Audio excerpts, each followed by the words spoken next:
Hi, it's me again, and this is the second installment. This is me again with Corel Draw tips and tricks. This is the second installment.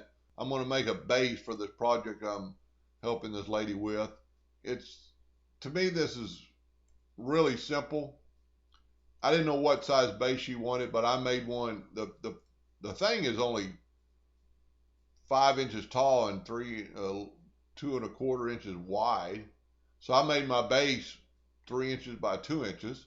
So we'll just make another one from scratch, and I'll just show you kind of how I thought of this or did this. So we're going to make it 3 inches by 2 inches, and we're going to put it in the center of the page.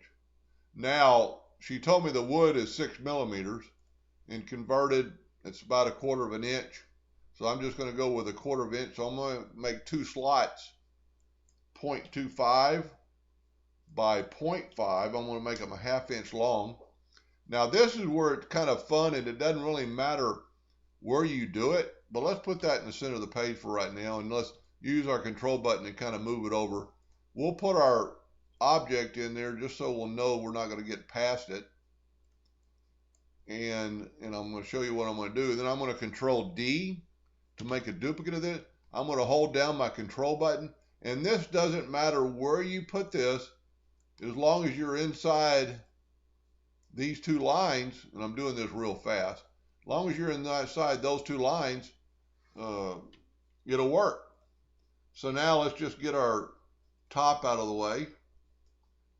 And to make these symmetrical, let's control G to group them together and P to put them in the center of the page. So now our two slots, these are going to be cut out. And so if you can imagine, that's what the wood's going to look like. Now, so then you could take these two slots and control D and make them. Then let's control G to make this all one piece and get it out of the way. Now let's take our top and hit P on the keyboard, hit P on the keyboard, move our nudge factor to about 1/4 inch, put our two tabs and just get them down there close. And as you can see, they're inside of our deal. Let's change our nudge factor to 0.001 so they'll move real slow. And let's just move them up till they're just inside of our object. Let's zoom in here. Take our virtual segment delete key and delete these lines. Now you need to group all this together. Control G. Now these two tabs will fit inside those two tabs on the base. That's not the one I just did. That's the one I did earlier. And so that's what's so nice about it.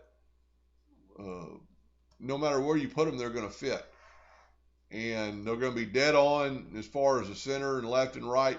Now, and I just centered this file, what you're going to want to do, and I think she's cutting this out of MDF, and MDF is cheap, and you always got scraps around. We'll make you some test pieces, test joints, and very easily out of little pieces of wood, just make you copies of both your items you want to test. Control D, move them over here. Then just let's ungroup everything. And then let's make just a smaller rectangle so you won't waste so much wood. Get rid of this outside line. Get back our pick tool. And there's one of your test pieces that you haven't really wasted any wood. Then to get the test piece out of here, instead of cutting all this out, just take a 2-point line, hold down your control button. That sometimes does that. Hold down your control button and then just cut all this stuff away.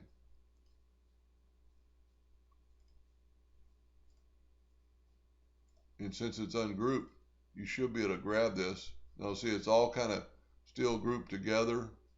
Ungroup all objects. Then you ought to be able to grab everything and just delete it. because you don't need it. And there are your two test pieces. I would go ahead and group those together.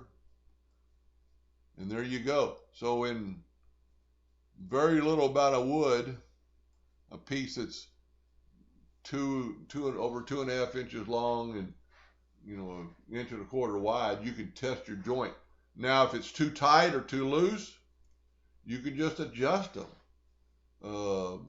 If the wood is, this is going to be the thickness of your wood joint.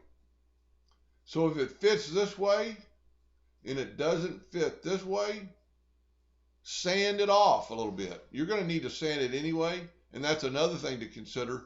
If they don't fit, you need to sand, because you're going to need to sand off this engraving part. So go ahead and sand your joint. If they don't fit the other way, sorry about that. If they don't fit this lengthwise, I would leave these joints the same and just adjust these. So all you'd have to do to adjust those, let's get that piece out of the way. Let's ungroup these. Evidently, we've already ungrouped them.